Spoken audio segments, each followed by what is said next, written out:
आराशे नाही ते आकाशे पाताळे तुका म्हणे मिळे जीवाचे साठे नाही तरी गोष्टी सांगू नये नये मोल देता धनाचे आराशे नाही आकाशे पाताळे ते ग्रंथ प्रवेश मम वाच मिमां प्रसुप्तां संजीव यत्किल शक्तिधरस्पधामना अन्नांश्चास्य चरणश्रवणत्वगादि प्राणा नमो भगवते पुरुषाय तुभ्यं पांडुरंगा करो प्रथम नमः पांडुरंगा करो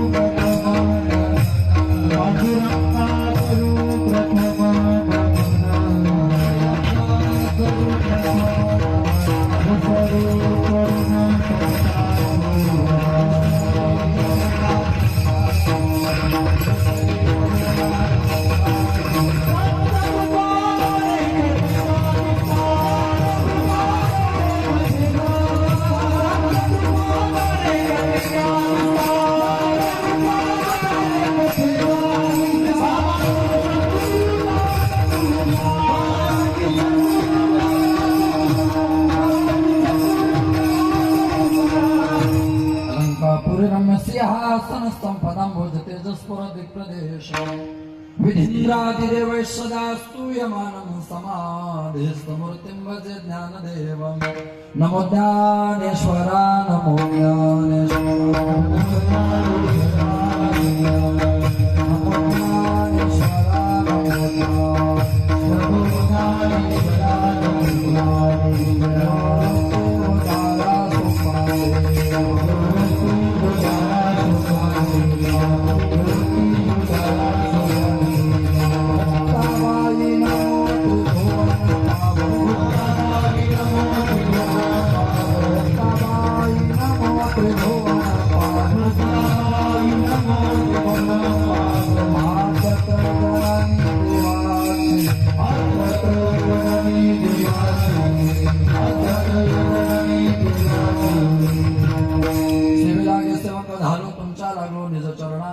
अहो स्वामी तुकया देवा यावरी हे न करावा अवेरो नमो जन्मभूमी जते जन्मलोमी नमो कर्मभूमी जते वादिलोमी नमो अलंकापुर भूमी जते ज्ञान पावी तू झालो आम्ही नमो भारत राष्ट्रभूमी जिच्या पडू येथून पुढे कामी विठ्ठल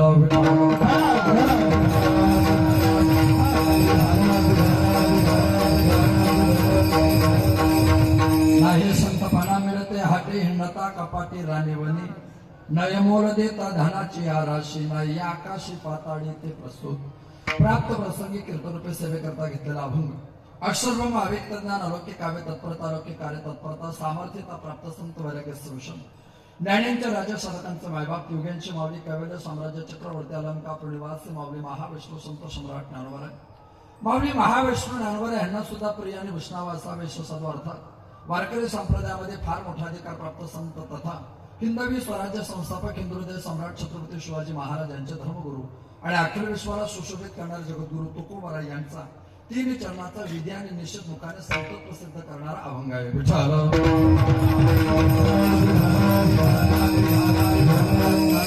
अभंग पंचमी दिनमाते तुकोपनिषदकार मुक्त कैवल्य तेजोंदी भगवान श्री जगद्गुरु तुकोबरा यांचा असून अभंगातील प्रास्ताविकता प्रतिपादित करण्याबद्दल परिहार निष्ठ निवारे तथा ते गरजेचं सुद्धा आहे निमित्ताने तुम्ही आपण सगळेजण आजात त्या ठिकाणी एकत्रित आलेले आहात रसिकता भावुकता चतुरता सजगता श्रोत्याच्या भक्तिशास्त्राच्या श्रवण मात्राच्या चत्वारांत करणाने कार्य परंपरा सगळ्यांना नाताव्यसरच आहेच वक्त्याचं प्रधान कर्तव्य नात्याने थोरमठ्यांच्या पदस्पर्शाने पुनीत पावित वसलेले असलेल्या आपल्या परंपरेचा पैकत्व असणाऱ्या अलंकापूर नगरीमध्ये मुक्त कैवल्य तेजोनिधी भगवान श्री ज्ञानोबा समाधी संजीवन सोहळा आणि सोहळ्याच्या निमित्ताने ज्या ज्या ठिकाणी वारकरी संप्रदायाचा विचार ज्या ज्या ठिकाणी वारकरी संप्रदायाचा आचार्य ज्या ज्या ठिकाणी वारकरी संप्रदायाचा प्रचार ज्या ज्या ठिकाणी वारकरी संप्रदायाचा प्रचार आहे जिथे वारकरी संप्रदायाचा आचार्य विचार प्रसार प्रचार आहे जिथं ज्ञानोबा तुकोबऱ्यांचं वारकरी संप्रदायात अधिष्ठान मान्य केलं जातं अशा विश्वाच्या कानाकोपऱ्यातून प्रत्येक करता माऊलींचा समाधी सोहळा म्हणजे प्रत्येक करता पर्वणीचा महापर्व काल आहे आणि या पर्वणीच्या महापर्व कालावर आपण सगळेजण या ठिकाणी येतो आणि आल्यानंतर तुकोबऱ्यांच्या प्रमाणाला थोडा हस्तक्षेप करून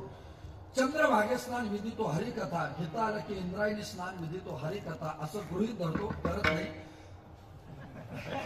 माझ्या सकाळ पण या सगळ्या प्रक्रियेमध्ये इंद्रायणी स्नान जरी शक्य नसलं तर विधी तो हरिकथा हे शक्य आहे. आणि विधी तो हरिकथा केलं तर समाधान चित्त सर्व काळ प्राप्त होतं. त्या चित्ताला सर्व काळ समाधान प्राप्त करण्याकरता आपण या ठिकाणी येतो. आल्यानंतर प्रत्येक धर्मशाळेमध्ये फळकरांच्या फळावर या ठिकाणी काकड्यापासून तर रात्रीच्या हरी जागापर्यंत वारकरी संप्रदायाला अनुष्ठित आणि अनुकरणीय आणि अनुसरणीय परंपरा सांभाळल्या जातात.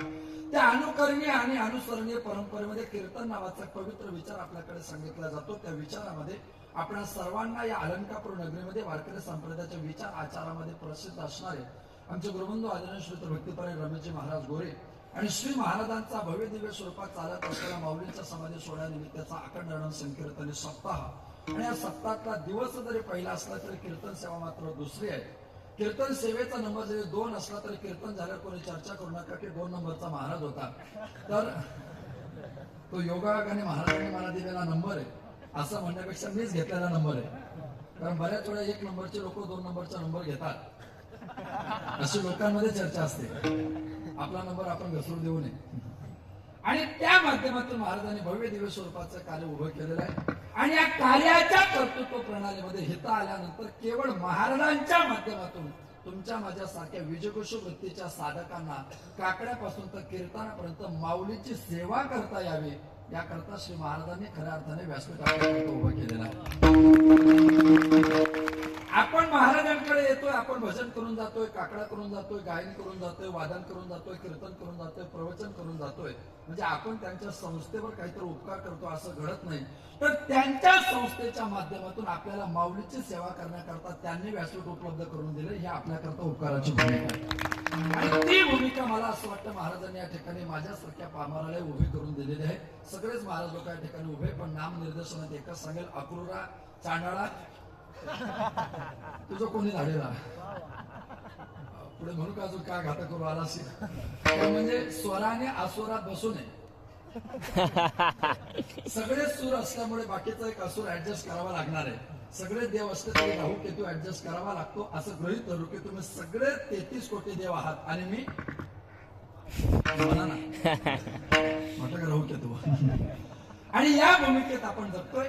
माऊलींचा गोळा संतत्वाची भूमिका देणारा अभंग तुकोबरांची भाषा असे. नाही संतपणा मिळते हाती नता कपाटी राणी बने. संतत्व कुठे प्राप्त होतं असं अनेक जण सांगतात, पण संतत्व कुठे प्राप्त होऊ शकत नाही याची भूमिका श्री तुकोबर देतात. नाही संतपणा मिळते हाती, बाजारामध्ये संतपणा मिळत नाही. हिंडता कपाटी राणी बने. कपाटी हिंडता संतपणा मिळत नाही, राणी संतपणा मिळत नाही, वनी संतपणा मिळत नाही. पहिल्या चरणात 4 ठिकाणी संतत्व मिळत नाही. 1 बाजारात संतत्व मिळत नाही. 2 रानामध्ये वनामध्ये फिरून संतत्व मिळत नाही. रान आणि वन हे दोन्ही काही समानार्थी शब्दाने आपण पुढे प्रवास करणार आहोत. हिंडता कपाटी, जे लोक कड्या कपाऱ्यामध्ये हिंडतात त्यांना संतत्व प्राप्त होत नाही. जर या प्रक्रियेत संतत्व प्राप्त होत नसेल तर आम्ही असं करू, आम्ही श्रीमंत आहोत, आमच्याकडे पैशाची रेलचेल आहे, धनाची रेलचेल आहे, आम्ही पैशाच्या जोरावर संतत्व घेऊ. महाराज म्हणते तेही शक्य नाही. नये मोल देता धनाच्या राशी, धनाच्या राशीच्या राशी दिल्या तरी संतत्व आपल्याला समजणार नाही आणि प्राप्तही होणार नाही. नाही आकाशी पाताळी ते. पाताळी म्हणजे काय? भूमिगत होऊन तपश्चर्या करणाऱ्या लोकांनाही संतत्व प्राप्त होणार नाही. किंवा एखाद्या झाडाला आकाशामध्ये टांगून घेतलं तपश्चर्या केली तरी संतत्व प्राप्त होणार नाही. मग प्राप्त होणार नाही हे सांगू नका, प्राप्त होईल हे सांगा. पंढरपूर कोणत्या जिल्ह्यात नाही हे सांगण्यापेक्षा कोणत्या जिल्ह्यात आहे ते सांगा. संतत्व कुठे मिळत नाही ते सांगण्यापेक्षा कुठे मिळतं ते सांगा ना. आणि मग महाराज सांगा, मिळे जीवाचे साठे. जीवपणा जर त्याला समर्पित केला तर संतत्व प्राप्त होण्याची शक्यता आहे. नाही तरी गोष्टी सांगू नये, वा नाही तरी गोष्टी बोलू नये.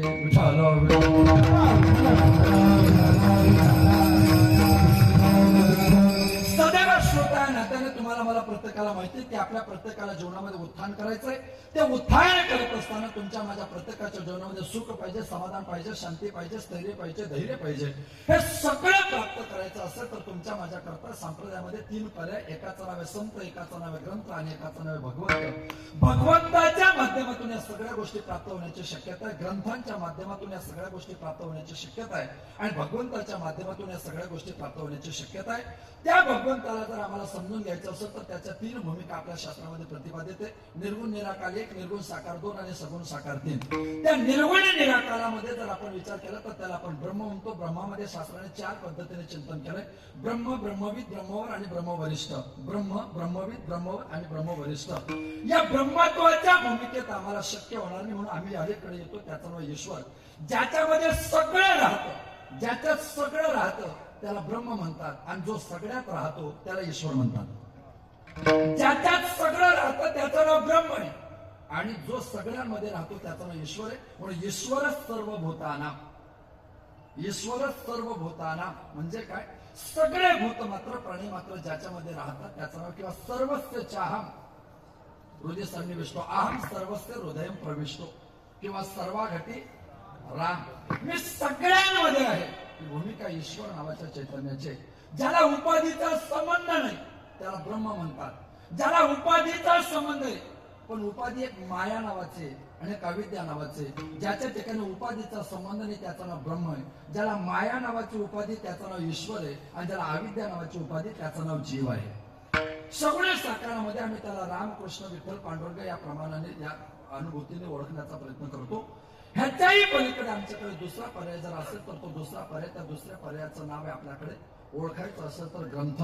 ग्रंथ तुमच्या माझ्या प्रत्येकाकरता गरजेचं असतात. नामदेव महाराज सांगतात नामा म्हणे ग्रंथ श्रेष्ठ ज्ञान देवी. एक तरी ओवी वाचावी, एक तरी ओवी अर्थावी, एक तरी ओवी अनुभवावी.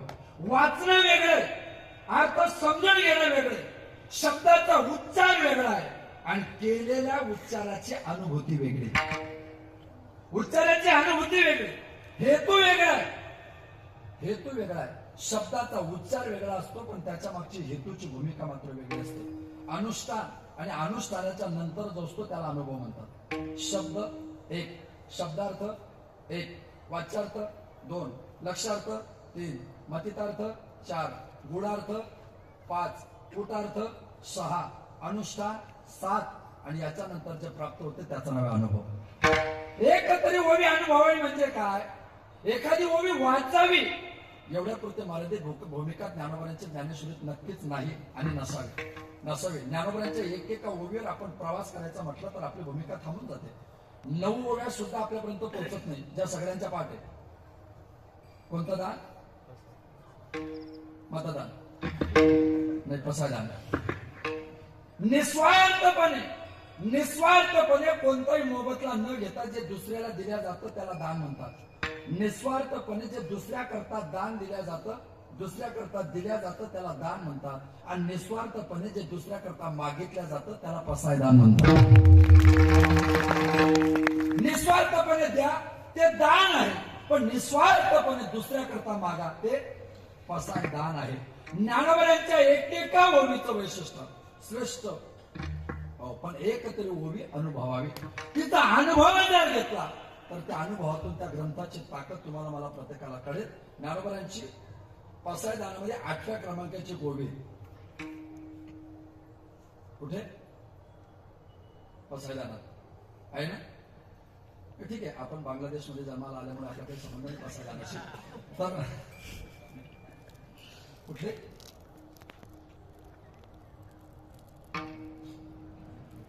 मरून या जावे, तुम्हाला कोणाला संधी असेल तर मी तुमच्याच पोटी यावे आणि त्याच्यानंतर तुमचा हरिपाठ घ्यावे.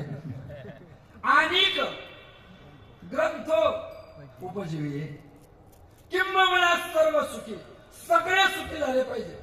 सगळे सुखी झाले. माऊली तुमचं बोलणं थांबलं. सगळे सुखी झाले, तुमचं बोलणं थांबलं. एक राहिलं.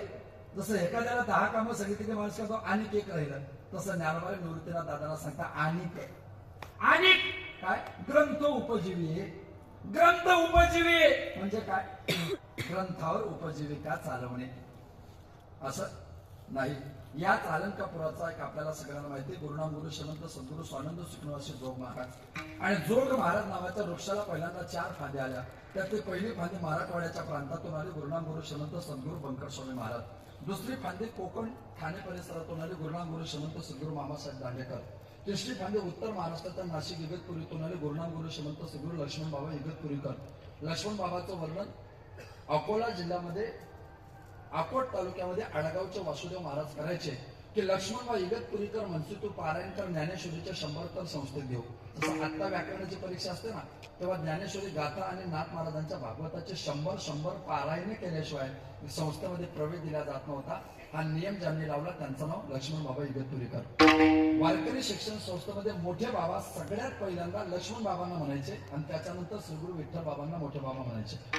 लक्ष्मण बाबांची ती परंपरा. आणि चौथं एक जे आहे ते या चालंदीशी संबंधित असलेली फांदी, त्याचं नाव आहे गुरुनाम गुरु श्रीमंत सद्गुरु मारुती बाबा गुरव.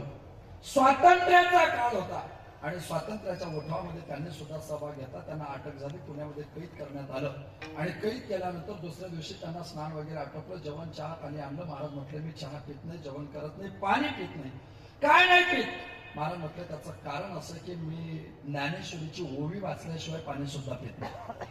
आता तो इंग्रज अधिकारी त्याला खोटंच वाटलं, त्याने दुर्लक्ष केलं. दुसऱ्या दिवशी पाहिलं तर दुसऱ्या दिवशी महाराजांनी पाणी सुद्धा पिलं नाही. तिसऱ्या दिवशी तब्येत खालवायला सुरुवात झाली. तिसऱ्या दिवशी त्या अधिकाऱ्याला सद्बुद्धी आली म्हणण्यापेक्षा ज्ञानोबरांनी दिली. त्याने आळंदीवर ज्ञानेश्वरी मागवली.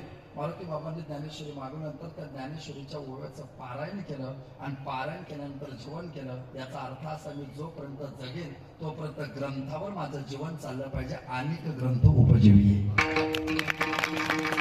अनेक ग्रंथ उपजीवी म्हणजे मी जगेल तोपर्यंत ग्रंथाशिवाय मला जगता येणं शक्य नसावं. पण ते नंतर आम्हाला जड झालं. मग आम्ही लोकांना सांगितलं असं नसतं, आम्ही कथा करतो, तुम्ही ग्रंथावर दक्षिणा ठेवली पाहिजे, त्याच्यावर आम्ही जगलो पाहिजे. अनेक ग्रंथ उपजीवी. मार्केटमध्ये एकच वस्तू जो त्याच्या पद्धतीने विकतो. आम्हाला हा अर्थ योग्य वाटतो जो आता सांगितला तो. मी तेवढ्यासाठी कथा बंद केल्या. अनेक ग्रंथोपजीवी आपल्यात लागू नये म्हणून. ऐका, ठीक आहे का ओवीच राजस्थान सिट्टी वाजले मी वाजली म्हणून बोललो, बाकी काही नाही. अनेक ग्रंथ उपजीवे नाम म्हणे ग्रंथ श्रेष्ठ ज्ञान देवे ऐसी एक तरी ओवी अनुभवावी. ते एक ओवी तुम्हाला मला तुमच्या माझ्या जगण्याचे उत्तर देईल. काय ज्ञानोबांची भाषा आहे, काय ज्ञानोबांची भूमिका आहे. त्या एकेका भूमिकेतून जेव्हा प्रवास करतो ना आपण, तेव्हा कळतं ज्ञानोबांचं ग्रंथ कौशल्य काय. ज्ञानोबांच्याच ग्रंथाचं कौशल्य असं काही नाही, तर तुकोबरांच्या ग्रंथाचं सुद्धा तेच कौशल्य. आणि ग्रंथानंतर प्राधान्य ज्यांचं त्यांचं नाव आहे संत आहे. ग्रंथाचं तुम्हाला जमत नसेल तर मग संतत्वाकडे जा. संतत्वाकडे ज्ञानोबा तुकोबरांसारख्या संत नाही. मी नेहमी सांगतो, गावाकडे नेहमी सांगतो, लोकांनी सावध राहिलं पाहिजे. गावात प्रत्येकाने सावध राहायचं. कोणापासून? गावातल्या लोकांनी सावध राहायचं. कोणापासून? ज्यांच्या गळ्यात माळ आहे त्यांच्यापासून. म्हणजे सगळ्यात खतरनाक जात माळकऱ्याची. बदला घेणारी जात जर कोणती असेल तर माळकऱ्याची. माळकरी बदला घेण्यात परिपक्व आहे. बरं, माळकरी बदला घेण्यात परिपक्व आहे. माळकऱ्यासारखा बदला कोणीच घेत नाही. पण तुमच्या माझ्या जीवनाचं दुर्दैव सांगू का, तुम्ही आम्ही काहीतरी चांगलं करा, परमार्थाला सुरुवात करा, एखादं चांगलं काम करायला लागा, तुमचे विरोधक 90% तुमच्या जवळचे असतात. 90% तुमच्या जवळचा. अरे चाणक्य असं सांगतो, त्याचे 5 वाक्य चाणक्याचे. त्याचं पहिलं वाक्य, शरीर कायमस्वरूपी कधीच कोणाला साथ देत नाही. शरीर कायमस्वरूपी कधीच कोणाला साथ देत नाही. घरात कोट्यवधी रुपये शिल्लक असले पण दररोजची आवक नसेल तर पैसा कायमस्वरूपी कधीच टिकत नाही. 2, तुम्ही गरीब असले की तुमचा कोणीच विरोध करत नाही. 3, तुमची प्रगती व्हायला लागली की लोक तुमचा विरोध करतात. 4, आणि विरोध करणारी लोक शक्यतो तुमच्या जवळचे असतात. 5, हा क्रमच आहे, याला पर्यायच नाही. तुकोबरायांच्या परमार्थाला एक काळ असा आला की कोपला पाटील गावीचे लोक आता माझं भिकू कोण घाले. तुकोबराय म्हटलं सगळ्यांनी मला वेड्यात काढलं. मी भजनाला जायला लागलो तर जुन्या भजनांनी मला भजनाला येऊ दिलं नाही. ही अडचण आहे आणि हे प्रत्येकाच्या गावात अडचणी मोठ्या आहेत, येऊच दिलं नाही. त्यामुळे मला म्हणता आलं नाही. असं तुकोबरायांचं म्हणतं, माझं नाही. पण मी जिद्दी होतो. गाती पुढे त्यांच्या धारावे ग्रुपात त्यांच्या मागे मागे म्हणायला लागलो आणि मागे मागे म्हणता म्हणता मी म्हणायला लागलो. मला चांगलं म्हणता यायला लागलं. मग मी पण सत्ताला जायला लागलो. म्हणण्याकरता मी 7-7 दिवस गायक म्हणून जायला लागलो. एक दिवस कीर्तनकार आले नाही. सप्ताहाचे आयोजक कमिटी म्हटले महाराज काही आले नाही, आता काही कीर्तनकार येणं शक्य नाही, तुम्ही मानायलाच थांबले, तुम्ही कीर्तन करा. गायक तेव्हापासून कीर्तनकार झाले. हा खरं म्हणजे घालाय आमच्या, हा घालाय. तुम्हाला आम्ही कधी म्हणताना दिसलो का? नाही. आम्ही कधी वाजवताना दिसलो का? नाही. मग काय आम्ही तुमच्या धंद्यात येत नाही? आपली खात्री म्हणून ज्याचं त्याचं स्पेशलायझेशन ज्याने त्याने सांभाळलं, की नाही? ज्यांना समजलं त्यांना धन्यवाद. बाकीच्या करता मी उद्या पुन्हा येईल. आले नाही, तिथला विषय मी घेतो जेवायला, असं त्याचा अर्थ आहे. मेरा पाणी उतरता देख किनारे पे घर मत बसा लेना, मेरा पानी उतरता देख किनारे पे घर मत बसा लेना, मैं समुंदर हो लहरों के साथ वापस फिर आऊंगा. लौट कर आऊंगा फिर उसे अंदाज में, लौट कर आऊंगा फिर उसे अंदाज में, उसे नजाकत में, उसे अदाकत में, उसे स्थैर्य से, उसे धैर्य से लौट कर आऊंगा मैं फिर उसे अंदाज से. 5 दिन बादल क्या छा गया तो सूरज का अस्तित्व तो समाप्त हो गया, ऐसा मत सोच दोष. लौट कर आऊंगा मैं फिर उसे अंदाज में. लोक त्यांचे विचारधारा असते आणि त्या विचारधारेचा परिणाम आपण सगळेजण पाहत असतो. त्यांचे विचारच तेवढे परिपक्व असतात, आपल्याकरता ते उपयोगाचे नाही. तुकोबाराय म्हटलं विरोध केला सगळ्यांनी, आणि तुकोबारायांनी कीर्तन केलं. पण कीर्तन केल्यानंतर ध्यानात आलं की लोहेदास खरा परी झालासे डांगोरा. मी इतका मोठा नव्हतो, माझा एवढा अभ्यास नव्हता, पण युट्यूब वाल्यांमुळे हा डांगोरा झाला. असं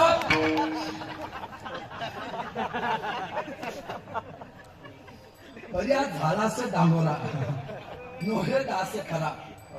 माणसं की चंचल झाली महाराज. आपण लहान असताना 6 तास कथा चालायच्या, सकाळी 3 तास कथा, संध्याकाळी 3 तास कथा, पण तरी 6 तास लोक कथा ऐकायचे, 6-7 तास लोक कथा ऐकायचे, काहीच वाटायचं नाही. आता ती परंपरा फक्त मराठवाड्यात जिवंत आहे.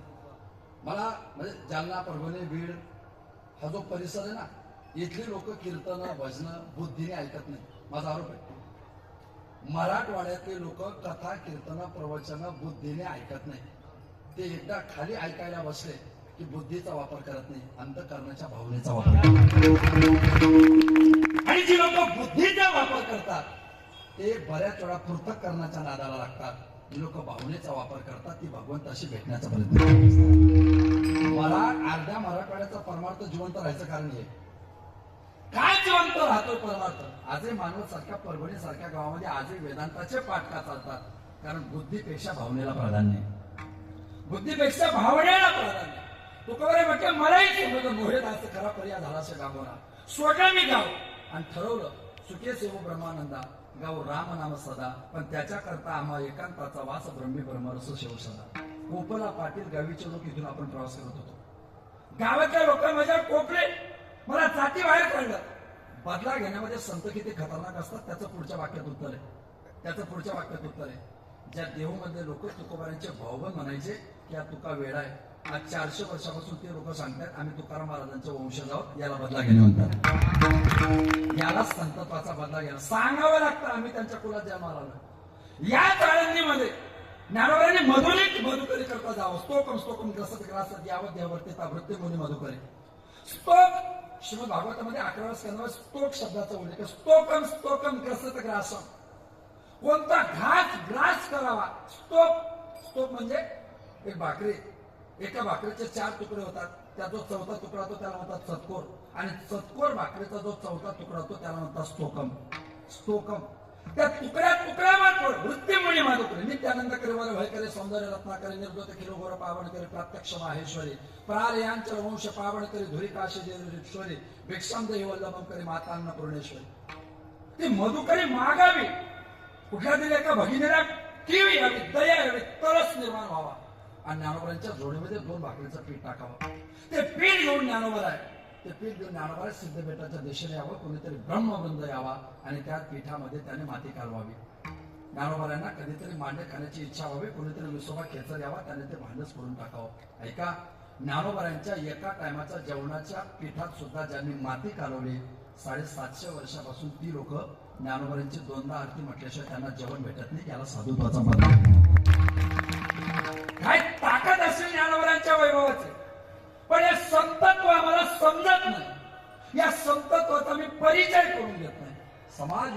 चार पद्धतीने जीवन जगल्या जातात. काही लोक साधारण आहेत, काही लोक साधक आहेत, काही लोक साधू आहेत आणि काही लोक संत आहेत. कोण आहे तो साधारण?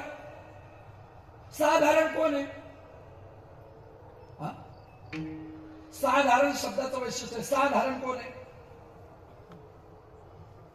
काम, क्रोध, लोभ, मदमत्सर, दंभ, अहंकार हे सहा ज्यांनी केले धारण ते साधारण. हे सहा ज्यांनी केले धारण त्याला म्हणतात साधारण. ज्यांनी सहा विकार धारण केले ते साधारण. हे सहा ज्यांनी धाकात ठेवले ते साधक. हे सहा ज्यांनी धाकात ठेवले ते साधक. हे सहा ज्यांनी धुवून टाकले ते साधू. आणि या सहांचा ज्यांनी केला अंत त्यांचं नाव संत, ज्यांच्या दरबारात आज आपण आहोत. ज्या माऊलीच्या दरबारात आहोत ते विकार ज्यांनी धुवून टाकलेले नाही तर त्या विकाराचा अंत केलेला आहे. वस्तू नाशत्वाकडे, समाप्तीकडे, बाधत्वाकडे प्रवास आहे. विकाराचा संबंध नाही ही भूमिका ज्यांच्या जीवनात आहे त्यांचं नाव आहे संत. पण तेही संत आम्हाला 100% ओळखता येतील याची शाश्वती नाही. त्याही संतत्वाकडे आमचा 100% प्रवास होईल याची आमची तुम्हाला किंवा मला कोणालाही शाश्वती देता येणार नाही. तुमचं माझं सोडा. मलाला पुरुषोत्तम प्रभू रामचंद्रजी वनवासात गेले आणि वनामध्ये गेल्यानंतर सीता मातेचं अपहरण केलं. कोणी? रावणाने. बर, सीता मातेचं अपहरण ज्याने केलं त्याचं नाव आहे रावण. पण रावण जो आहे हा लंकेचा राजा आहे. राम प्रभू दशरथ नंदन आहे. सीतेचं दुर्दैव काय? सीतेचं दुर्दैव काय? मारीच नावाचं हरण येत आहे आणि मारीच हरणाचं रूप घेऊन येतोय आणि राम प्रभूंना सीता सांगते की मला ते हरण पाहिजे. राम प्रभू ज्ञान आहे, सीता माता भक्ती आहे, लक्ष्मणजी वैराग्य आहे, रावण काम आहे आणि मारीच लोभ आहे. राम प्रभू ज्ञान आहे आणि मारीच लोभ आहे.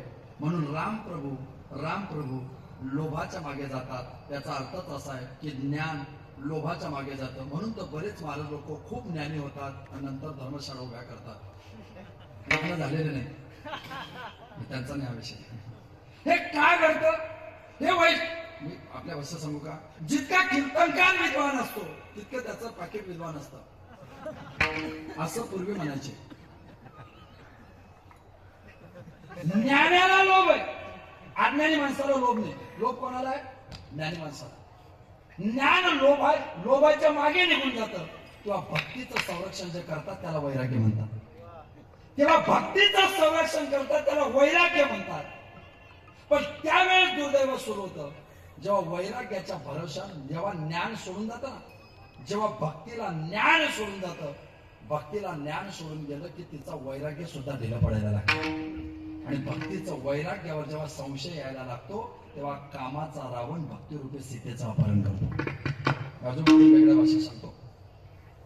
राम प्रभू देव आहे, सीता माता भक्ती, लक्ष्मण जे संत आहे. राम प्रभू देव आहे, सीता माता भक्ती, लक्ष्मण जे संत आहे, रावण काम आहे.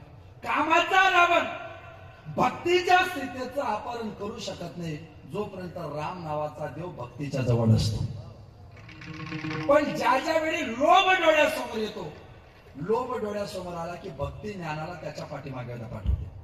काही बिघडत नाही. जेव्हा देव तुमच्या आयुष्यातून निघून जातात ना तेव्हा तुमचं काहीही बिघडत नाही. कारण संत तुमच्या आयुष्यात असतात. संत तुमच्या आयुष्यात असतात. पण देव निघून गेला की भक्तीलाही देवावर संतावर संशय येतो.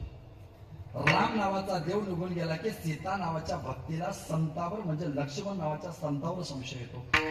तेव्हा ती संतालाही दूर करायचा प्रयत्न करते. आणि तुमच्या माझ्या प्रत्येकाच्या जीवनातून जेव्हा संत दूर जातात लक्षात येतं त्यांच्या की यांना आता आम्ही नकोय.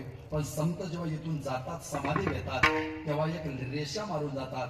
ती रेषा लक्ष्मण रेषा नसते, ती रेषा धर्माच्या आचरणाची रेषा असते. जोपर्यंत जीव नावाच्या भक्तीने या जीव नावाच्या सीतेने जोपर्यंत संतांनी ग्रंथाच्या धर्माच्या मर्यादा सांगितल्या आहे त्या मर्यादेच्या आड राहिले तर संसाराचा कामाचा रावण आपला अपहरण करू शकणार नाही. ज्या दिवशी संतांनी सांगितलेली ग्रंथाची धर्माची रेषा ओलांडली त्या दिवशी कामाच्या रावणाच्या तावडीतून आपल्याला कोणी सोडवणार नाही. सीतेचं दुर्दैव आहे. सीतेचं दुर्दैव 13.5 वर्ष रामासोबत राहिल्या सीता, तरी त्या सीतेला लक्ष्मणासारखा संत ओळखता आला नाही आणि डुप्लिकेट दाढीवाल्या रावणाला पीक वाढायला गेल्याशिवाय. आणि जेव्हा दाढीवाला रावण अधर्माच्या जोरावर भक्तीच्या सीतेचं अपहरण करतो, तेव्हा पुन्हा हनुमंत नावाचा संत त्याच्या लंकेला आग लावून सीतारूपी भक्तीचं संरक्षण करतो. त्या संताशिवाय ते शक्य नाही. प्रमाण सगळ्यांना पाठ आहे. हनुमंत, महाबळी आणि रावणाची दाढी झाली. बर, रामायण कोणी कोणी पाहिले टीव्हीवर? सगळ्यांनी पाहिले का? पाहिलंय? बर, रामायणातला रावण कोणी कोणी पाहिलाय? पाहिलाय? बर, त्या रावणाला दाढी का? रामायणात जो रावण पाहिला त्याला दाढी का? मग रामायणातल्या रावणाला जर दाढी नाही तर तुकाराम महाराज कसे सांगतात? तुकोबरे म्हणतात ना दाढी दाढी. याचा अर्थ काय? रावण नावाचा अधर्मी ज्याची दाढी वाढली, तो जेव्हा कुलवान सीतेचं अपहरण करतो, तेव्हा राष्ट्रनिष्ठ, धर्मनिष्ठ, तत्वनिष्ठ हनुमंतासारखा संत त्याच्या अधर्माची दाढी पेटून सीता नावाच्या कुलवान स्त्रीचं संरक्षण करतो. ही त्याची भूमिका आहे. आता खरा सिद्धांत पुढे हा अभंग ज्यांनी लिहिला ते तुकोबार आहे. तुकोबारांचा जन्म 17व्या शतकात आहे. त्याच शतकात छत्रपती शिवाजी महाराजांचा जन्म आहे. आणि शिवाजी महाराजांच्या काळामध्ये असे बरेच दाढीवाले रावण या सीतांचं अपहरण करून येत होते. शिवाजी महाराजांच्या काळात असे बरेच फक्त ज्यांच्या दाढ्या वाढलेल्या होत्या असे रावण ते कोडवडेवर. आता तुम्ही कोणाची माहिती घेतली तर विकिपीडियावर लगेच कळते. तेव्हा कोणाला कळत होतं शिवाजी महाराज कोण आहे?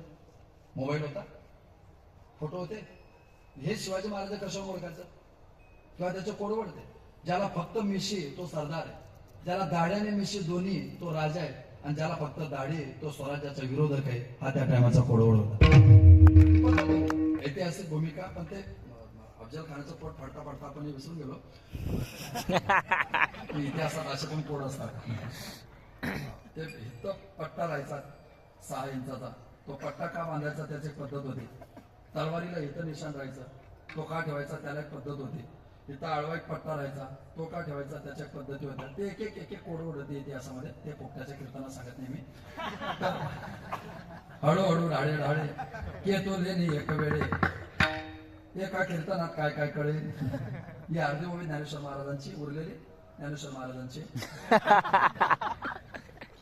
तो रावण नावाचा अधर्मी छत्रपतींच्या काळात सुद्धा फक्त दाढीवाले कुलवान स्त्रियांचं अपहरण करायचे. तेव्हा छत्रपती शिवाजी महाराज त्यांच्या दाढीला आग लावून या धर्माचं संरक्षण करायचे.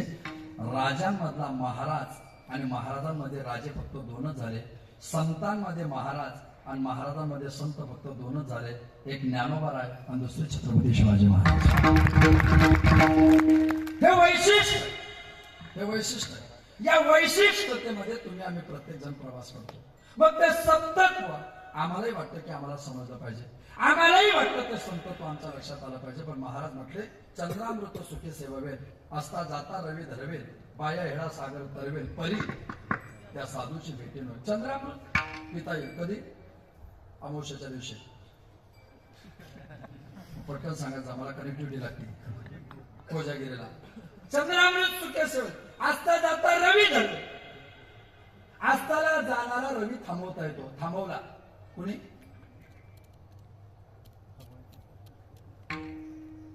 हा सूर्य, हा जयद्रथ, असता जाता रवी धरवेल. आपण किती श्रीमंत माहिती का?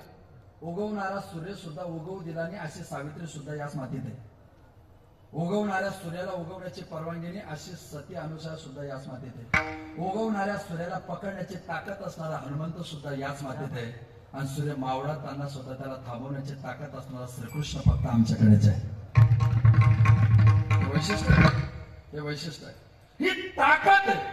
ही ताकद आहे आपल्या प्रत्येकाची. असता जाता रवी धरवेल, बाया हेडा सागर तरवेल. समुद्र तरून जातोय.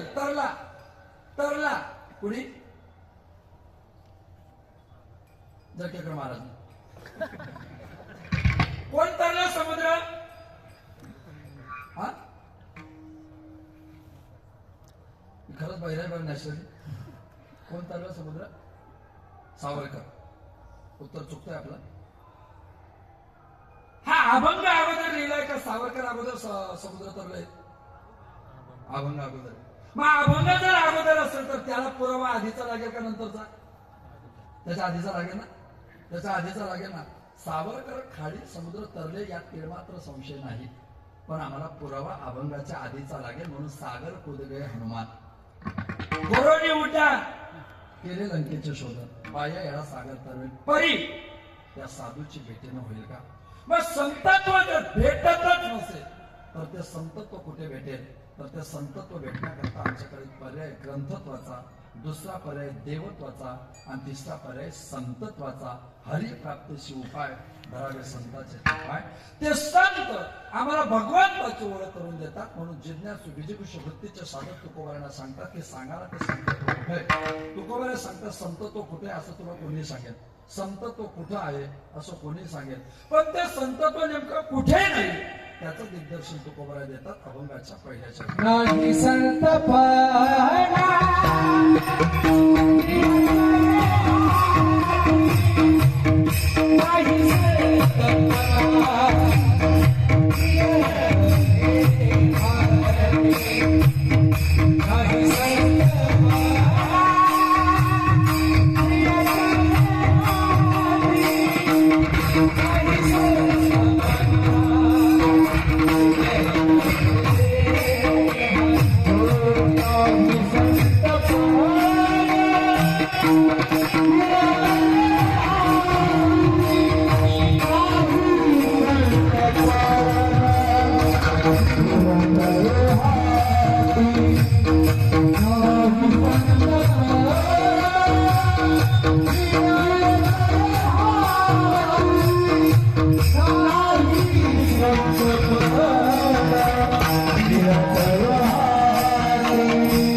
संतपणा मिळत हाटी निंदाता कपाटी राणीवणे.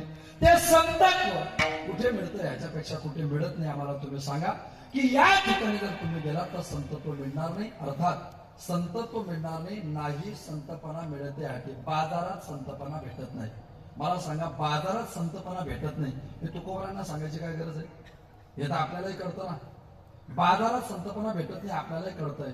मग इथे तुकोबारांना म्हणायचं नेमकं मध्यम पदलोपी समाज असं सांगतो की बाजारात संतपणा भेटत नाही असं नाही. ज्यांनी संतपणाचा बाजार मांडलाय ना तिथे संतपणा भेटत नाही. बाजारात नाही संतपणा, संतपणाचा बाजार मांडलेला आहे. तो बाजारात येतो तिथे तुम्हाला संतत्व प्राप्त होण्याची शक्यता नाही संतपणा मिळते हाटी.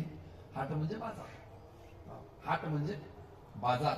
तो संतत्वाचा बाजार आपल्या करता उपयोगाचा नाही. अंतःकरणाची वृत्ती जोपर्यंत भावनेचं बोट पकडत नाही तोपर्यंत संतत्व आपल्याला कळत नाही.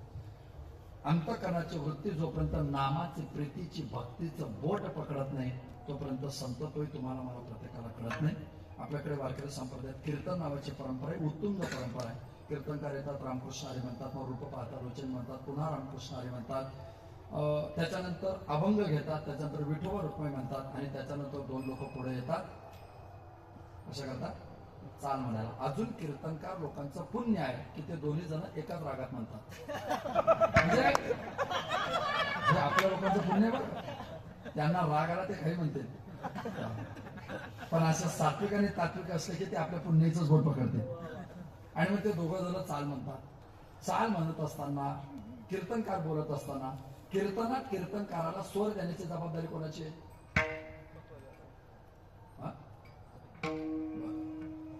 ते दोघं जण चाल म्हणतात, अंतर्यामध्ये आलाप घेतात.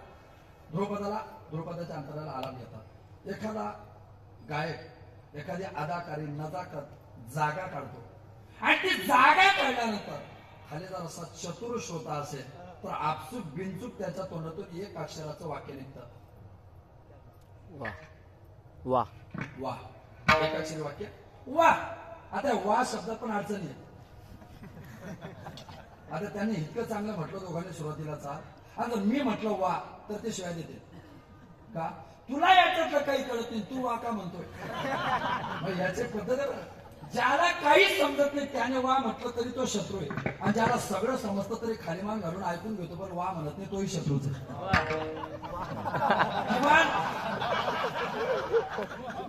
अरे तुला समजतं त्याच्यातलं म्हण ना एकदा वा काय होणार त्याचं विचार.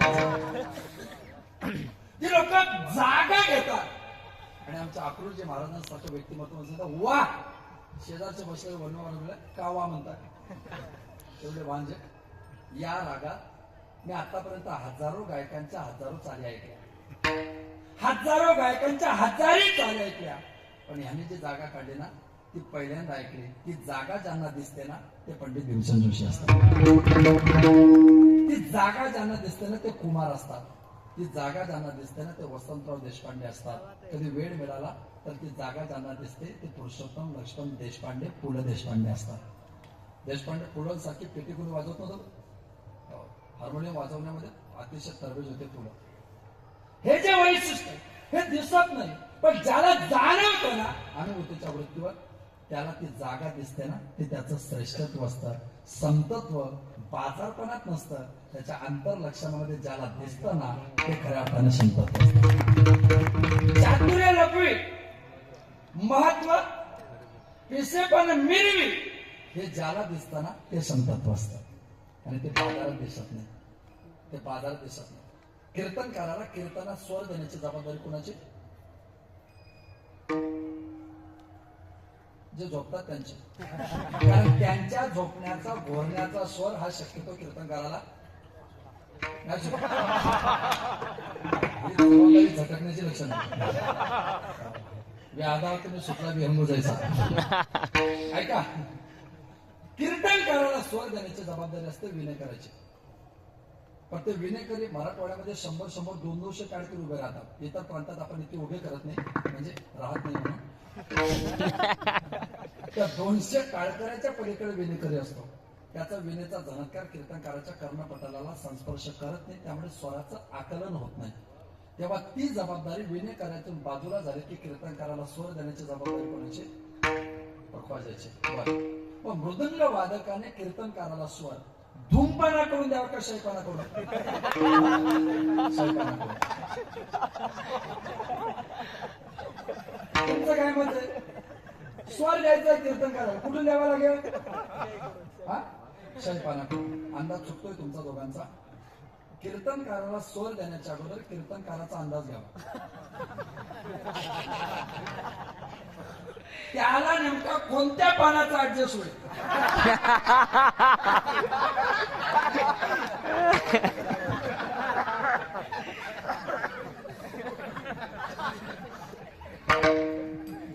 ह्याचा अभ्यास करावा. आणि जरी त्याला धूमपानाचा ऍडजस्ट झाला तरी जबाबदार पकवाजा म्हणून आपण शाहीपणा करून द्यावा. पण शाहीपणा करून देत असताना चाट मारून द्यावा का थाप मारून द्यावा? स्वर चाट मारून द्यावा का थाप मारून द्यावा? बरं, हे बाजूला ठेवा. हे तर मान्य झालं, पकवाजे चाट मारतात. हे मान्य झालं ना, पकवाजे थाप करतात. मान्य झालं ना, उद्यापासून कीर्तनकाराच्या बाबतीत बोलायचं नाही की काही पण थाप मारतात. आम्ही त्यांच्याकडून आदर्श घेतला. पुढे गेले त्यांचा शोधित मार्ग. स्वरात लावायचा असेल तर चाट आणि स्वर द्यायचा असेल तर थाप द्या. व्यवस्थित द्या. असं जर कोणी बोललं तर ते म्हणतील अहो व्यवस्थितच देतोय. तुम्ही जर व्यवस्थित देताय तर मला का समजत नाही? तुम्ही थाप जर व्यवस्थित देताय तर मला स्वर का समजत नाही? तर म्हटलं महाराज मी थाप देतोच आहे, पण त्या पखवाजाला काय नाही. एकदा थाप दिल्यानंतर या आकाशाच्या पोकळीमध्ये त्या थापेचा जो झणत्कार असतो, निनाद असतो, रवरवता असते, ती काही सेकंदापर्यंत गुंजत असते. ती गुंजण्याची प्रक्रिया टिकवण्याकरता पखवाजाला जी असते तिला काय म्हणतात? आस. मी थाप देतोय पण त्या पखवाजाला आस नाही. मी काय करू? शेवटी या शरीराच्या पखवाजाला, तोंड नावाच्या धूमपानाला आम्ही संतत्वाची थाप देतोय. पण अंतकरणात भावनेची आस नसेल तर उपयोग असू शकत नाही.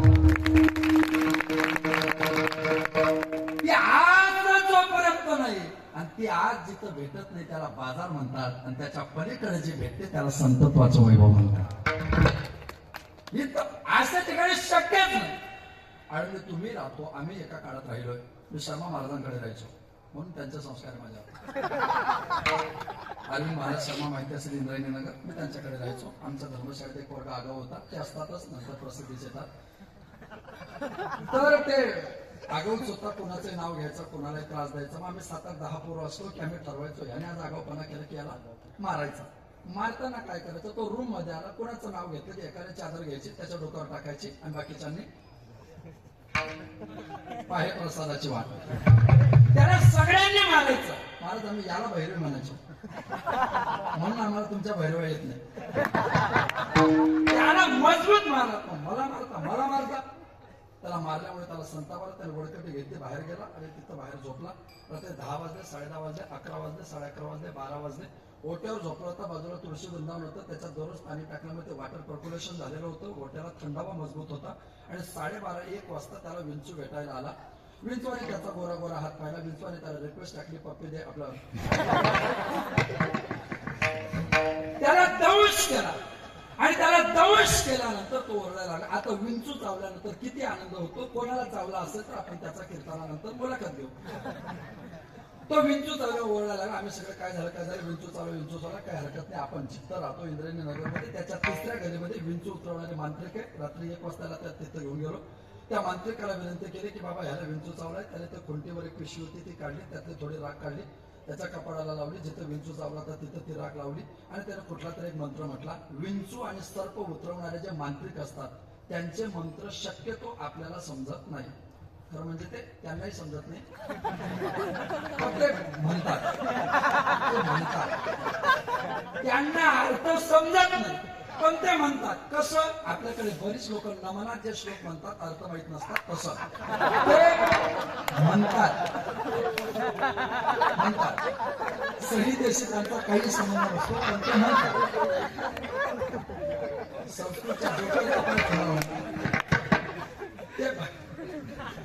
त्यांनी मंत्र म्हटले आणि मंत्र म्हटल्यानंतर त्या विष कमी कमी व्हायला लागले. म्हटले घेऊन जा, काही अडचण नाही. रिवाईंड माइंड, रिकामं डोकं सैतानाचं घर असतं आणि ते मला काही पचना, कसं होऊ शकतं. एक श्लोक म्हटला आणि त्याने दुःख कमी झालं. सकाळ सकाळ त्यांच्याकडे गेलो. 70-75 वर्षाच्या आजोबा, काय ताकद आहे तुमची, काय श्लोक म्हणजे तुम्ही म्हटला आणि विष उतरलं होतं त्याचं. असं म्हटलं की ही लोक फोकस मध्ये येतात. हा मग आपल्याशिवाय मला खोटं वाटत असेल तर कीर्तन झालं म्हणून तर पहा मला काय कीर्तन झालं. हा मग होत ना, माझ्यासारखं कोणीच नाही. मी मंत्र म्हटला आणि विष उतरलं. आजोबा खरंच ताकद आहे तुमची, थोडी राख लावली. एक मंत्र म्हटला आणि विष उतरलं. तुमचं वय 70-75 झालंय. मी 20 वर्षाच्या आत आहे. मी आनंदी शिकायला आलो. तुमच्याकडे एवढे चांगले मंत्र आहे. मग एवढे सगळे चांगले मंत्र तुमच्या सोबत जाण्यापेक्षा मला शिकवा ना.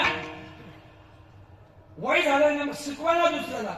हो, तुला शिकवल्यावर मला कोण किंमत देईल. माणसाच्या समाधानाची व्याख्या खूप छोट आहे. बरं नसते लाईट जाऊ दे. लाईट गेली की अर्धे लोक गल्लीत येऊन पाहतात आणि काय चेक करतात ते, आपलीच गेली का सगळ्यांची गेली, आपलीच गेली का सगळ्यांची गेली ना. मग ते घरात जाता जाता बायकोला सांगतात बॅटरी लाव, सगळ्यांचीच गेली. पण जर फक्त आपलीच गेली आणि शेजारी चालू राहिली, कशी तरुण होते. आमची तिथं बसल्या बसल्या होत होते. तिकडं माईक चालून इकडं बंद. म्हणजे नावा पडतो साहेबाला फोन. असं कसं काय तिकडे आवाज येतोय ना आपला का चालू होईना. माणसाच्या सुखाच्या व्याख्या एकदम छोट्या छोट्या असतात. दुःखामध्ये मानण्याच्या पण व्याख्या छोट्या असतात. सांगा ना मला तो मंत्र. ते म्हणजे नाही नाही असे कोणाला सांगायचे नसतात. त्या दिवशी पहिल्यांदा आनंदी समजली. त्या दिवशी पहिल्यांदा गाथा ज्ञानेश्वरी समजली. त्या दिवशी पहिल्यांदा ज्ञानोबा समजला. विष चावलाय ना, विंचू चावलाय ना, विंचू चावल्याचं विष किती वर्ष राहतं, किती महिने, किती दिवस, 24 तास. मित्रांनो, ज्या विंचू चावण्याचं दुःख 24 तासानंतर जाणार आहे, परत कधी कधीच नाही. विंचू चावल्याचं दुःख 24 तासानंतर कायमचं जाणार आहे. जे दुःख 24 तासानंतर कायमचं जाणार आहे ते दुःख घालवण्याचे मंत्र सुद्धा कोणी फुकट सांगत नाही. अख्खा संसार उद्धरून जाण्याचे गाथा ज्ञानेश्वरीचे मंत्र फुकट सांगितले.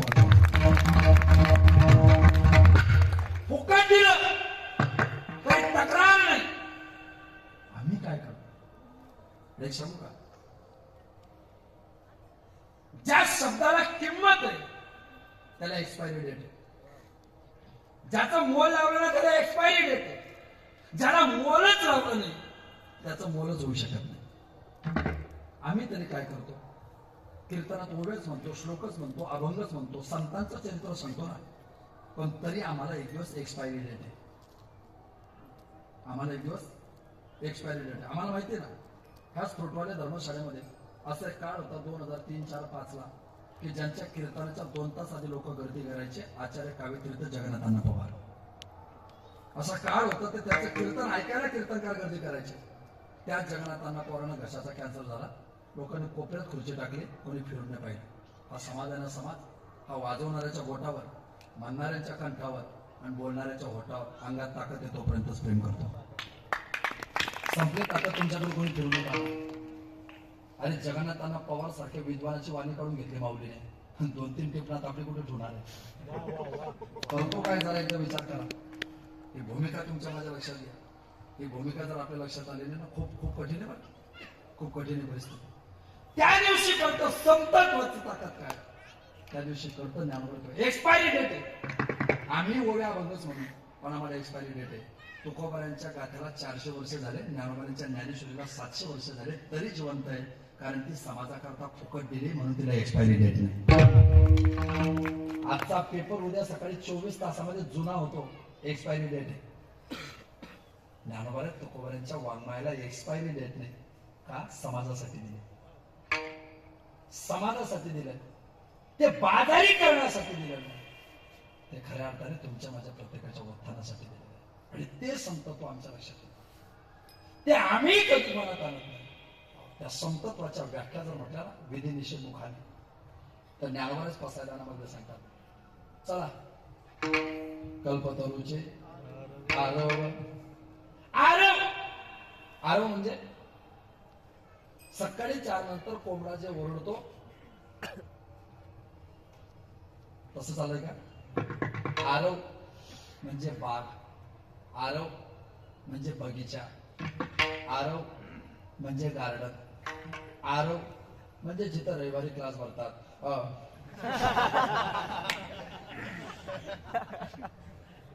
रविवारचे क्लास शिकवतो तिथेच असतात, त्याला म्हणतात आरव. चला कल्पतरूचे आरव. कल्पतरू हे का वृक्षाचं झाडाचं नाव आहे? कल्पतरू सजीव आहे का निर्जीव? झाड आहे ना ते. सजीव. झाड सजीव का निर्जीव? सजीव. सजीव. कल्पतरू खाली फळे येते मागे तरी आम्ही जे जे इच्छा करू ते ते कल्पतरू पूर्वीशी. तुकोबारा सांगतात. जे जे आम्ही मागतो ते ते कल्पतरू देतो. कल्पतरूला काही मागा, कल्पतरू काही देतो. पण कल्पतरूचे एक दुर्दैव आहे, तो सजीव आहे. पण कल्पतरू जवळ जर काही मागायचं असेल तर जिथे कल्पतरू आहे तिथे जावं लागतं. जिथे कल्पतरू आहे तिथे जावं लागतं. ज्ञानोबा आहे, तुकोबारा आहे, असे कल्पतरू आहे. आळंदीत आल्यानंतर ज्ञानेश्वरी निघे तरी 9033 ओव्याचा कल्पतरू तुमच्या गावात सुद्धा तुम्हाला सुख देईल. चला कल्पतरूचे आरव. चालणारे कल्पतरू, चालणारे कल्पतरू म्हणजे खऱ्या अर्थाने संतत्वाची भूमिका. चला कल्पतरूचे आरव. चेतना चिंतामणीचे गाव. चिंतामणी हा एक दगडाचा प्रकार आहे. श्रीमद भागवतामध्ये चिंतामणी लोकस्य चिंता निर्विशंती. चिंतामणी लोकांच्या चिंता काय करतो? निर्विष्य करतो, समाप्त करतो. चिंतामणी चिंता घालवतो. चिंतामणी हा एक दगड आहे. बर दगड सजीव का निर्जीव? हा निर्जीव. तो दगड निर्जीव आहे, तो चिंता घालवतो.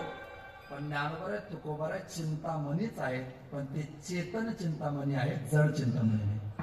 चेतना चिंतामणीचे बोलतेचे अर्णव. बोलतेचे अर्णव. अर्णव म्हणजे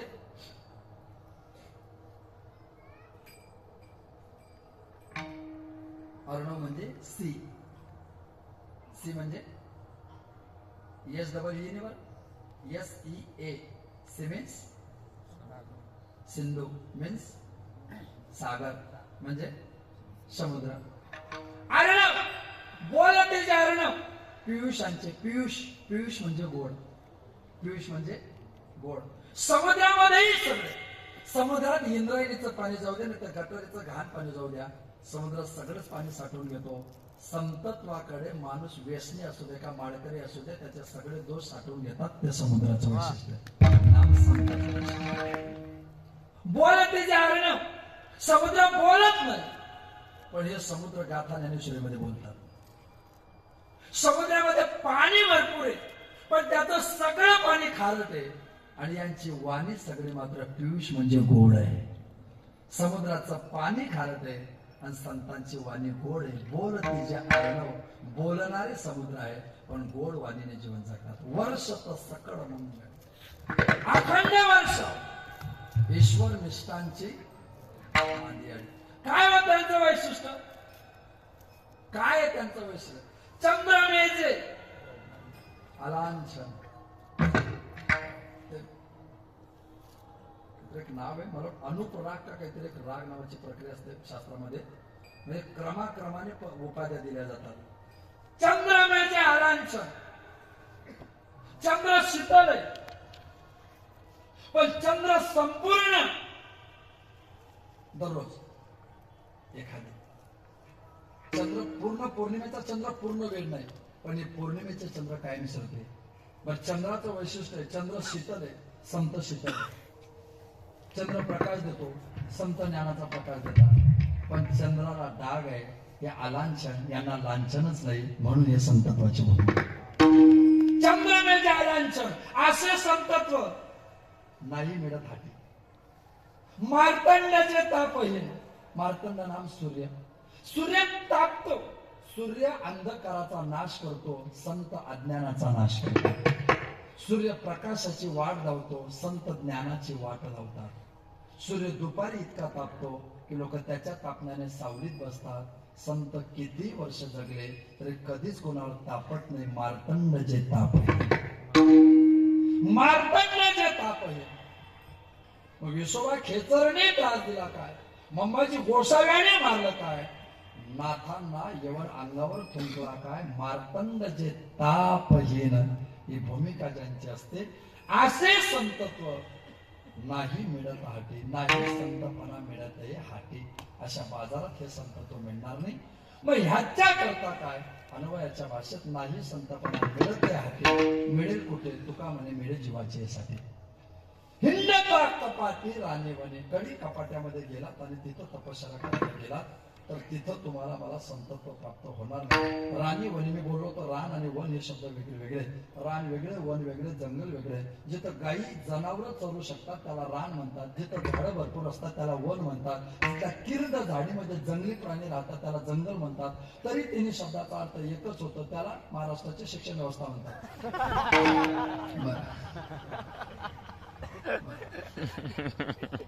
रानवट दया आणि कृपा हे काही समानार्थी शब्द आहे का? समष्टी असते ती दया आणि वेष्टी असते ती कृपा. सगळ्यांवर केल्या जाते ती दया असते आणि ठराविक लोकांवर केल्या जाते ती कृपा असते. दया सगळ्यांवर केल्या जाते पण कृपा ठराविक लोकांवर केल्या जाते. दया सगळं, तुम्हाला मला भारतात जन्माला घातलं, महाराष्ट्रात जन्माला घातलं, ज्ञानोबा तुकोबांच्या मातीत जन्माला घातलं, ही दया आहे. पण वारीला सुद्धा ज्ञानोबा दरवर्षी बोलवतात, ही कृपा आहे.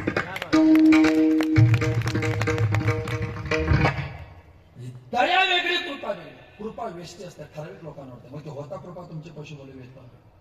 ऐशा ठिकाणी संतत्व नाही, नये मोल देता धनाचे आराशे, नाही आकाशी पाताळी ते तुका म्हणे मिळे जीवाचे साठी, नाही तरी गोष्टी बोलू नये सांगू नये. ऐका, या पद्धतीने त्या संतत्वाला जाण्याचा प्रयत्न करा. माऊलींच्या दरबारात आपण आहोत. जगातला सगळ्यात मोठा चमत्कार म्हणजे ज्ञानोबा आहे. ज्या बळगुजर साहेबांनी सप्ताह ठेवला तेव्हाही कीर्तनात मी सांगितलं होतं की ज्ञानोबा समजायचे असते ना, फक्त हरिपाठ समजून घ्या. देवाची द्वारी ज्या दिवशी लक्षात आलं, समाधी संजीवन त्या दिवशी लक्षात आलं. ज्ञानोबांच्या हरिपाठाची सुरुवात देवाच्या द्वारात उभं राहायची आणि ज्ञानोबांचा शेवट समाधी संजीवन हरिपाठ. बस, हरिपाठात संजीवन समाधी लागू शकते ही ताकद असलेला ग्रंथ फक्त ज्ञानोबांनी दिलेला आहे. संजीवन समाधी लावायची ताकद, समाधीचा उद्धार. मी गेल्या वर्षी विशाल खोलेच्या कीर्तनात शेवटी बोललो होतो, तिथंच महाराजांनी आग्रह केला होता की आपण बोललं पाहिजे. आणि त्यावेळेस होतं समाधीचं वैशिष्ट्य आहे. एखादा जिवंत महात्मा आहे आणि त्या महात्म्याला वाटतं मला जिवंतपणे स्वतःला समाधी घ्यायची, भला मोठा खड्डा खोदला जातो, त्या समाध्यात त्या महात्म्याला पुरल्या जातं. 2, 3, 4, 5, 10 वर्ष 12 वर्ष होतात, ती समाधी उत्थान केल्या जाते. काय सापडेल खाली? हाडांचा सांगाडा सापडेल ना, साधू सापडेल का? ही समाधी. जिथं पुरल्यानंतर 2, 4, 5, 10 वर्षांनी जर बाजूला केलं माती तर खाली सापडतो हाडांचा सांगाडा. ही समाधी. ज्ञानोबांनी समाधी घेतली. ज्ञानोबांच्या समाधीला 3 महिने झाले. आईसाहेब जनाबाई काही समाधी काढायला हजर नव्हत्या. नामदेव महाराज पंढरपूरला गेले आणि ज्ञानोबांचा निरोप जेव्हा विचारला तेव्हा नामदेव महाराजांनी सगळ्या नामा म्हणे आता लोकांना दिनकर बाप ज्ञानेश्वर समाधीस्थ. ज्ञानोबा समाधीस्थ झाले. आईसाहेबांना वाईट वाटलं. जनाबाई पंढरपूरला आळंदीला आल्या. पुन्हा त्या विवर तीर्थाजवळ गेल्या सिद्धेश्वराच्या आणि त्या विवर तीर्थ बाजूला केलं. जनाबाई आतमध्ये गेल्या. 3 महिने ज्ञानोबांच्या समाधीला झाले होते. पण 3 महिन्यानंतर सुद्धा ज्ञानोबा नुकतंच स्नान करून देवपूजेला बसलेल्या साधका सारखे दिसत होते. याला संजीवन समाधी म्हणतात. ज्ञानोबांच्या समाधीला 100, 200, 300 वर्ष झाले. आणि याच गोदावरी नदी, पुण्यसलीला गोदावरी नदीच्या तटावर भानुदासाचे कोणी महाविष्णूचा अवतार असं शांत महंत श्रीमंत सशंत एकनाथ महाराज यांना साक्षात्कार झाला, स्वप्न साक्षात्कार झाला. आदान वृक्षाची मुळे कंठाशी लागली. ती आदान वृक्षाची मुळे माझ्या कंठाला लागली. तुम्ही अलंकापुराला या आणि तेवढी तुम्ही काढा. पुन्हा नाथ महाराज आळंदीला 300 वर्षानंतर येतात. तर सगळं जंगल बाजूला करतात, विवर तीर्थ उघडतात आणि विवर तीर्थ उघडून तिथं ज्ञानोबांचं दर्शन घेतात. ज्ञानोबांच्या समाधीला 300 वर्ष होतात. 300 वर्षानंतर सुद्धा नुकतंच स्नान करून देवपूजेला बसलेल्या साधकासारखे तेजपुंज दिसतात. त्याला संजीवन समाधी म्हणतात. आजही 700 वर्ष उलटून गेले. आजही ज्ञानोबा जसेच्या तसेच. ज्ञानोबांची भाषा आहे, ज्ञानोबांची भाषा. ज्ञानोबांनी कोणतं नाव घेतलंय?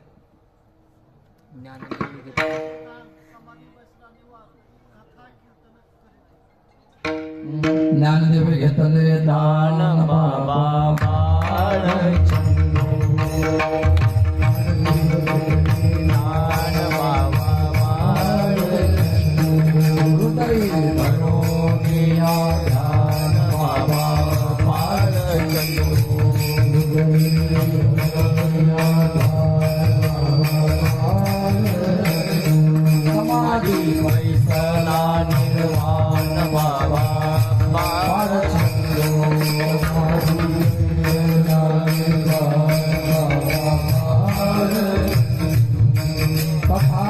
कीर्तन करितो बाबा बाळचंद्र